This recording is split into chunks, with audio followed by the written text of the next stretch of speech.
여러분 안녕하세요. 2단의 끄떡없는 요한계시록 시간입니다. 오늘 벌써 12강째가 되었습니다. 매번 할 때마다 와 벌써 이렇게 됐나 싶은 생각이 들고 벌써 올해도 절반이나 지났네요. 여러분 요한계시록과 함께 올 2018년을 잘 보내고 계신지 모르겠습니다. 또 남은 하반기에도 2단의 끄떡없는 요한계시록 열심히 달리도록 하겠습니다. 여러분도 성실하게 같은 성령 안에서 같은 말씀 안에서 같이 힘냈으면 좋겠다는 생각이 듭니다. 오늘 우리가 보게 될 내용은 요한계시록 8장, 9장에 해당하는 내용이고요. 이 내용의 제목은 이렇게 붙여봤습니다. 일곱 나팔이 알리는 임박한 심판, 이렇게 붙여봤습니다. 지금 우리도 요한이 하늘에서 경험한, 지금 세모 표시가 하늘색 모양이죠. 우리는 아직 요한이 하늘에서 겪었었던 이야기의 대목을 살펴보고 있는 중입니다. 그러니까 이런 것이죠. 지금 저 꼭대기에 있는 세모, 요한이 하늘에서 겪었던 일들을 살펴보고 있는데, 오늘 우리가 살펴본 대목을 구체적으로 좀 말씀드리면 이 부분에 해당합니다. 좀 넓은 범위의 본문이긴 하지만 저 넓은 범위의 본문이 어떻게 구성되어 있는지를 좀 보여드리고 싶습니다. 그래서 일곱 나팔 사건을 오늘 다루게 될 것이고요. 좀 세부적인 내용보다는 전체적인 구조를 좀 보여드리고 싶습니다. 일단은 우리는 지난 시간에 확인했었죠. 저 일곱 번째 인마저도 이제 떼어졌습니다. 그래서 저 책이 떼어져서 마침내 모든 일곱 인이 떼어지니까 두루마리 내용이 펴졌고 그 내용이 이제 선언될 그런 시점이 되었습니다. 그래서 요한계시록 8장 1절에 보니까 일곱째 인을 떼실 때에 하늘이 반시 동안쯤 고요하더니 라고 되어 있죠. 근데 여러분, 이 고요함이라는 것은 우리가 기대했던 게 아니지 않습니까? 그러니까 일곱인이 다 떼졌을 때 도대체 그 안에는 무슨 내용이 있을까? 그 내용을 너무너무 알고 싶은데 정작 일곱인을 다 떼고 나니까 나타나는 것은, 들리는 것은 어떤 내용이 아니라 고요함이었습니다. 그런데 이 스바냐서 1장 7절부터 16절을 제가 세 번역으로 갖고 왔는데 거기 보면 지금 이 요한계시록 상황과 비슷한 상황이 벌써 쓰여 있는 게 있습니다. 거기 보니까 주님께서 심판하시는 날이 다가왔으니까 다 조용히 해라 이렇게 써 있죠. 그러니까 저 침묵은, 일곱인이 다 떼어지고 나타난 침묵은 주님의 심판이 임박했음을 알리는 표지로서 유대인들에게, 구약 성경을 잘 아는 사람들에게 그렇게 들렸을 것입니다. 그리고 그 뒤에 내용도 보면요, 심판 전 침묵이 있고 나팔, 전쟁, 성읍이 무너지는 이런 내용들이 뒤에 이어지는데 저 내용들은 요한계시록에 이어지는 내용에도 고스란히 등장할 내용들입니다. 그러니까 구약의 심판에 대해서 말하는 예언서들의 내용과 요한계시록이 대단히 유사하다는 것을 우리가 알 수 있죠. 그래서 이제 일곱 천사가 등장합니다. 그래서 내가 봄에 하나님 앞에 시위한 일곱 천사가 있어 일곱 나팔을 받았더라 라고 이렇게 되어 있습니다. 근데 여러분, 일곱 천사 하면 뭔가 익숙하지 않으세요? 우리는 요한계시록 2장 3장에서 이 일곱 천사를 이미 만나본 바 있습니다. 이 일곱 천사는 교회를 관할하고 있는, 제가 천상적 실제라고 말씀드렸죠. 그래서 여기 나오는 일곱 천사는요, 일곱 교회의 천상적 대응물입니다. 그러니까 일곱 천사가 나팔을 불 때, 일곱 천사가 나팔을 부는구나가 아니라 일곱 천사의 행위는, 일곱 천사가 나팔을 부는 것은 곧 일곱 천사가 관할하고 있는 그 교회에도, 전체 교회에도 뭔가 관련이 있는 것입니다. 즉 별개의 분리된 행위라고 볼 수가 없다는 것이죠. 요한계시록은요, 지상에서의 일과 하늘에서의 일이 밀접하게 연관되어 있다는 것을 계속 보여줄 것이고 우리는 그 중에 하나를 확인해 본 것이나 다름없습니다. 근데 이 일곱 천사 외에 또 다른 천사가 등장했습니다. 이 또 다른 천사는 제단 곁으로 서서 금향로를 가지고 많은 향을 받았으니 이 많은 향은 모든 성도의 기도들이고요. 그리고 이것을 다 보좌 앞 금단에 드리려고 하는 이 또 다른 천사가 등장했습니다. 그러니까 여기 금향로가 보이시죠? 그리고 우리는 이미 요한계시록 앞 내용에서 저 모든 성도의 기도가 어떤 기도인지를 확인했었죠. 그 기도란 6장 9절 10절에 나오는 기도인데 5째 인을 떼실 때 내가 보니 하나님의 말씀과 저희의 가진 증거를 인하여 죽임을 당한 영혼들이 제단 아래에 있어 큰 소리로 불러 이르되 거룩하고 참되신 대주제여 땅에 거하는 자들을 심판하여 우리 피를 신원하여 주지 아니하시기를 어느 때까지 하시려나이까? 라는 건 온갖 고난을 받는 성도들이 이제 그 고난이 끝나고 하나님의 복수가, 악에 대한 하나님의 심판이 빨리 벌어졌으면 좋겠다고 탄원하는 기도 내용이었고, 이 기도 내용은 곧 모든 성도의 기도 내용입니다. 이제 이 기도의 향들을 이제 금향로에 이제 담아서 저 눈에 보이는 제단에 이렇게 갖다 놓게 됩니다. 그러면 그 다음 이어지는 내용은 이 향연이, 즉 이 향에서 피어난 그 연기, 성도의 기도와 함께 천사의 손으로부터 하나님 앞으로 상달되는 것이죠. 즉 악에 대한 심판의 기도가, 성도들이 했었던 악에 대한 심판의 그 탄원 기도가 마침내 하나님께 상달된 것입니다. 그랬더니 천사가 향로를 가지고 단 위에 불을 담아다가 땅에 쏟음에 뇌성과 음성과 번개와 지진이 나더라 라고 요한계시록 9절이 이어집니다. 그러니까 이 구절을 통해서도 이제 심판이 임박했구나. 성도들의 기도대로 악에 대한 심판이 임박했구나라는 사실을 알 수 있는 것이죠. 그래서 이제 천사들 하나하나 나팔 불 때 어떤 일이 벌어졌는지를 살펴보겠습니다. 먼저는 첫 번째 천사가 나팔을 보니까 피 섞인 우박과 불이 나서 땅에 쏟아짐에 땅의 3분의 1이 타서 사위고 수목의 3분의 1도 타서 사위고 각종 푸른 풀도 타서 사위더라 라고 되어 있네요. 그러니까 이렇게 피 섞인 우박이 떨어졌더니 땅, 풀, 수목 이런 것들 3분의 1을 다 태웠다는 얘기인 것이죠. 이때 중요한 건 3분의 1이라는 이제 최초 등장한 요한계시록 이 대목에서 처음 등장하는 이 3분의 1이라는 숫자입니다. 이걸 잘 기억해 두시고 그 다음도 빠르게 확인해 보겠습니다. 두 번째 천사가 나팔을 보니까요. 불붙는 큰 산 같은 것이 바다에 던지움에 바다의 3분의 1, 이번에도 3분의 1이 나왔네요. 3분의 1이 피가 되고 바다 가운데 생명 가진 피조물들 3분의 1이 죽고 배들의 3분의 1이 깨어지더라 라고 되어 있습니다. 이번에도 중요한 건 3분의 1이라는 숫자네요. 바다가 3분의 1의 타격을 입었습니다. 그리고 세 번째 천사가 나팔을 보니까 이번에는요. 횃불같이 타는 큰 별이 하늘에서 떨어져 강들의 3분의 1과 여러 물샘에 떨어지니 이 별의 이름이 쑥이라.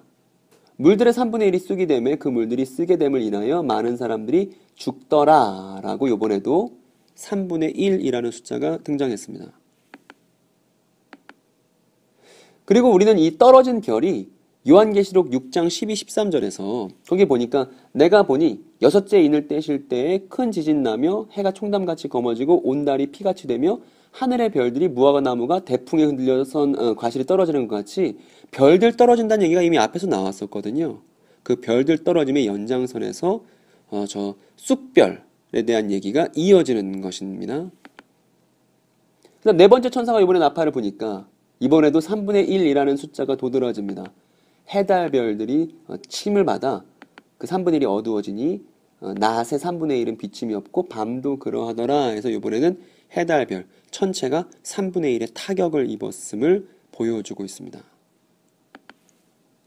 여러분 이상의 구절들을 봤을 때 이 구절들이 어떤 의미라고 생각하십니까? 그러니까 저 7 천사들이 나팔 불었을 때 자연계가 파괴되는 내용들이 이어지잖아요. 저 내용들을 보고서 어떤 사람들은 정말 자연계가 파괴되나 보다 라고 오해했던 사람들이 많이 있습니다. 제가 이제 보여드릴 구절들은 저기 나오는 내용들이 사실은 구약성경에 이미 나오는 내용들이고 구약성경을 잘 아는 사람이라면 그 내용을 자연계의 파괴로 이해하지 않았을 거라는 걸 여러분들께 보여드리고자 합니다. 먼저는 출애굽기 9장 22절입니다. 거기 보면 우리가 잘 알듯이 이집트가 우박에 의해서 심판받는 장면이 나옵니다. 그러니까 우박에 의해서 저기 보면 이집트 땅에 그리고 이집트 땅에 있는 사람과 짐승과 들의 모든 풀 위에 쏟아진다는 내용은 요한계시록에 처음 등장한 내용이 아닙니다. 즉 우박에 의해서 지상이 파괴된다는 내용은 이미 출애굽기에서 확인해 볼 수 있는 내용이고요. 그리고 이어지는 두 번째 천사 내용도 예레미야 51장을 보면 거기 이렇게 써 있습니다. 그러나 이제는 내가 바벨로니아 땅과 바벨로니아 백성에게 원수를 갚겠다. 즉 바벨론에게 하나님이 원수를 갚으시는 심판의 날에 대한 내용인데 거기 보니까 바벨론 너를 불탄산으로 만들어버리겠다. 즉 불탄산이 나왔죠. 그리고 바벨로니아도 이렇게 가라앉아서 즉 바다에 가라앉아서 다시는 떠오르지 못할 것이다 라는 내용, 우리가 두 번째 천사가 나팔 불 때 확인했던 내용과 유사한 내용이 이미 예레미야에 쓰여 있음을 알 수 있고요. 그리고 또 세 번째 천사 내용은요, 예레미야 9장 15절에 있습니다. 그러므로 나 만군의 주 이스라엘 하나님이 말한다. 내가 이 백성에게 쓴쑥 먹이며 독을 탄 물 마시게 하겠다 라고 되어 있죠. 그러니까 요한계시록에 나오는 내용들은 낯선 내용이 아닌 것이죠. 그리고 마지막으로 이사야서 24장에 보면 이렇게 써 있습니다. 마찬가지로 심판의 그날이 오면 주님께서 군왕들을 죄수처럼 토굴 속에 모으시고 오랫동안 감옥에 가두어 두셨다가 처형하실 것이다. 이것도 요한계시록이랑 비슷하네요.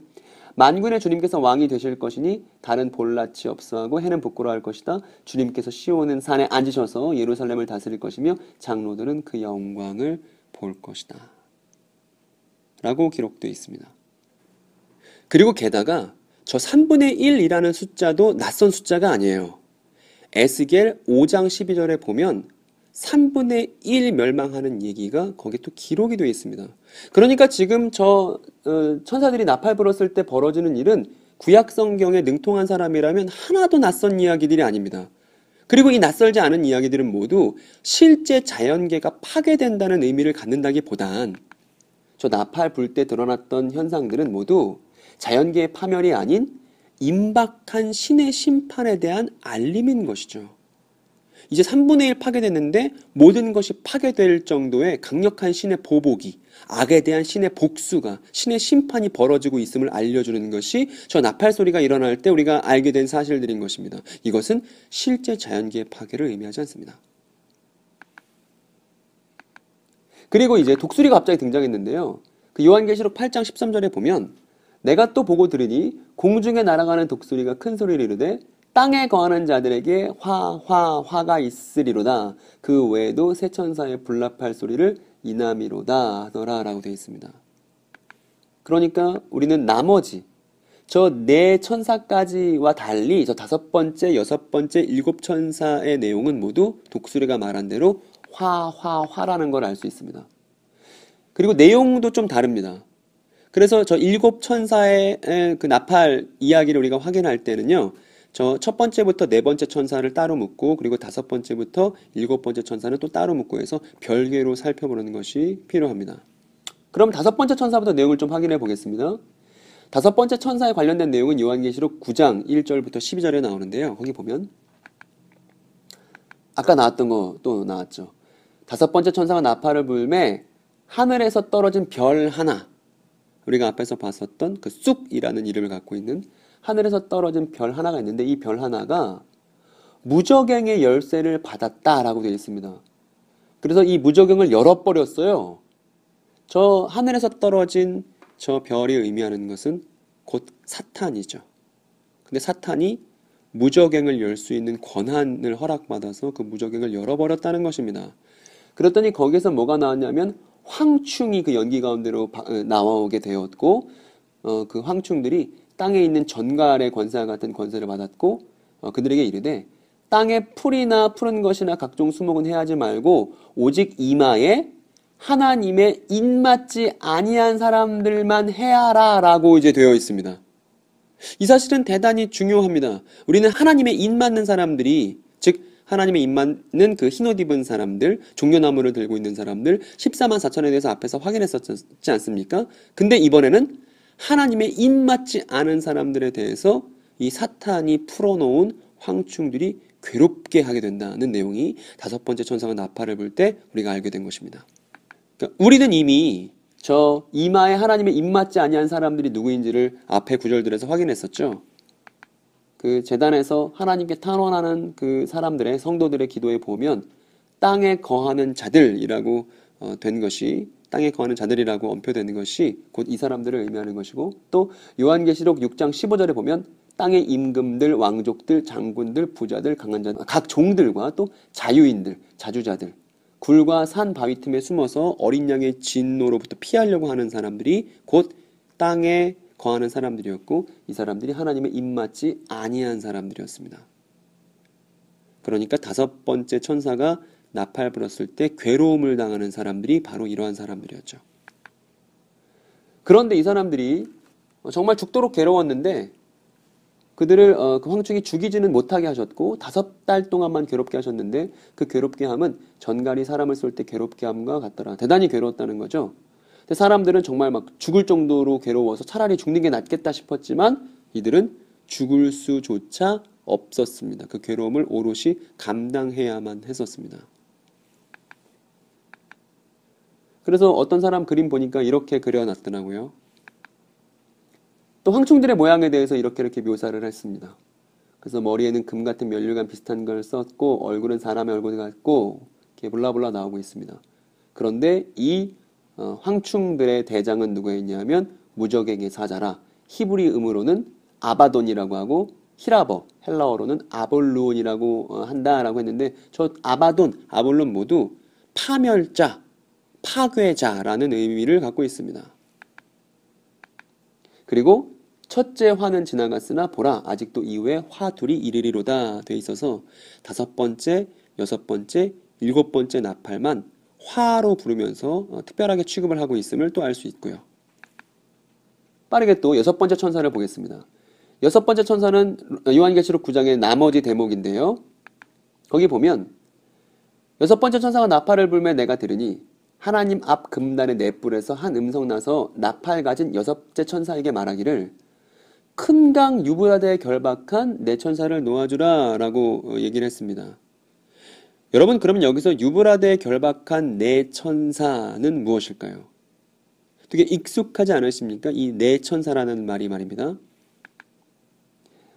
그랬더니 진짜 이 네 천사가 놓였고요. 그들은 그 년 월 일시에 이르러 사람의 또 3분의 1을 죽이기로 예비한 자들입니다. 근데 여기서 말하는 네 천사는 다름 아닌 우리가 앞에서 봤었던 이 네 말이죠. 우리 스가랴서를 통해서 네 천사가 곧 저 네 말, 또 네 바람이라는 것을 확인했죠. 그리고 저 네 말은 어떤 의미를 갖고 있었냐면 정복, 전쟁, 기근, 죽음을 상징하는 것들이었습니다. 그러니까 정복, 전쟁, 기근, 죽음에 의해서 또 사람 3분의 1이 괴롭게 된다는 걸 6번째 나팔을 통해서 알 수 있게 된 것입니다. 또 마찬가지로 3분의 1이 나왔고요. 근데 우리가 앞에서 저 네 말이 등장했을 때, 즉 요한계시록 6장 내용이었는데요. 6장 8절에는 3분의 1이 아니었습니다. 4분의 1이었어요. 그러니까 그 7인을 뗐을 때 그 심판의 상황이, 7인을 뗐을 때 그 상황이 더욱더 심화되어서 이제는 4분의 1이 아니라 3분의 1로 그 심판이 가속화되었음을 우리가 확인할 수 있네요. 그리고 단순히 이번에는 이 네 마리 말과 말탄자만 있는 게 아니고요. 이 네 마리 말과 말탄자가 거대한 마병 부대를 이끌게 됩니다.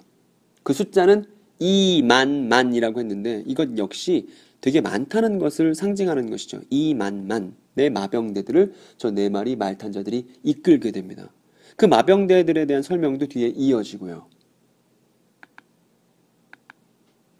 그런데 중요한 것은 저 마병대에 대한 자세한 묘사보다 더 중요한 것은 이 부분입니다. 이 재앙에 죽지 않고 남은 사람들은 그 손으로 행하는 일을 회개하지 아니하고 오히려 여러 귀신과 또는 보거나 듣거나 다니거나 하지 못하는 금, 은, 동과 목석의 우상에게 절하고 또 그 살인과 복술과 음행과 도적질을 회개하지 아니하더라 라고 얘기합니다. 그러니까 5번째 나팔에서나 6번째 나팔에서나 동일하게 하나님의 인 맞지 않은 사람들, 즉 땅의 사람들이 계속 회개하기를 거절하고 있음을 알 수 있죠. 회개할 바에는 차라리 죽는 게 낫겠다라고 말하는 사람들인 것입니다. 그러니까 회개가 이루어지지 않고 있습니다. 그러니까 이 사람들이 이마에 하나님의 인 맞지 아니한 사람들이죠. 이렇게 해서 6번째 천사가 나팔 불 때의 상황도 이제 확인했습니다. 그리고 이제 마지막으로 일곱 번째 나팔을 확인해야 되는데 저 일곱 번째 나팔은 우리가 요한계시록 11장 15절에서 18절에 이르러야 확인할 수 있습니다. 그런데 되게 그 갭이 크죠? 여섯 번째 나팔은 9장인데 일곱 번째 나팔은 11장입니다.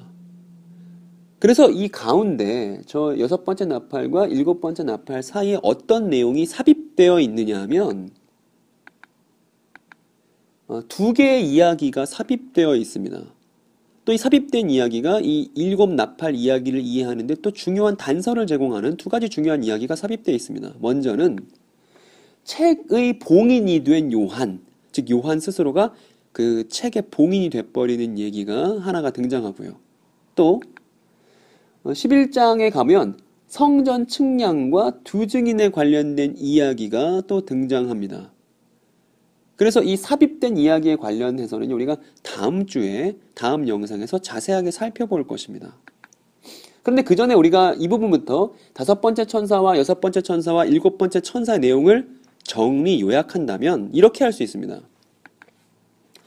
심판 앞에서 극명히 드러나는 두 부류의 사람들을 우리가 알 수 있는 것이죠. 그러니까 어린 양의 진노의 심판 앞에서 서 있을 수 있는, 즉 서서 어린 양과 보좌에 앉아 계신 분을 찬양하는 사람들이 있는가 하면 하나님의 인 맞지 않아서 회개하지도 않고 그리고 그 괴로움을 되게 심하게 당하고 있는 사람들 이 두 부류로 하나님의 심판 앞에서 극명하게 사람들이 나뉘고 있음을 우리가 이 다섯 번째, 여섯 번째, 일곱 번째 심판을 통해서 알 수 있습니다. 그래서 이 일곱 나팔 이야기를 우리가 한눈에 보게 된다면 말입니다. 그럼 이렇게 정리할 수가 있습니다. 첫 번째부터 네 번째 나팔은 자연계의 파멸을 말하고 있는 것이 아니고요. 임박한 신의 심판에 대해서 구약 예언서들을 인용해서 말하고 있고요. 그리고 다섯 번째부터 일곱 번째 나팔들은 하나님의 인을 맞지 않은, 즉 하나님의 심판 앞에서 죽을 만큼 괴로워하지만 정작 회개하지 않는 사람들을 극명하게 보여주고 있다는 것입니다. 그래서 오늘 했던 내용을 총 정리하면 이렇게 정리할 수가 있습니다.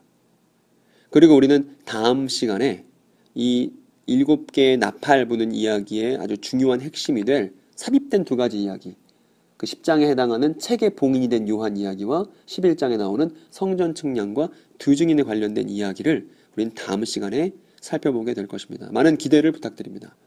그래서 오늘 이단의 끄떡없는 요한계시록은 준비한 내용을 다 말씀드렸습니다. 구독과 좋아요를 부탁드리고요. 그리고 알림 설정도 부탁드립니다. 그래서 이제는 한 9장 정도 왔는데 요한계시록 22장까지 잘 완주할 수 있도록 서로 격려하며 이 성도들에게 주신 위대한 책 요한계시록 안에서 우리가 힘을 얻고 신실하게 하나님의 인맞은 사람답게 살 수 있기를 간절히 바라고 또 기도하겠습니다. 지금까지 봐주셔서 감사합니다. 다음 영상으로 찾아뵙겠습니다.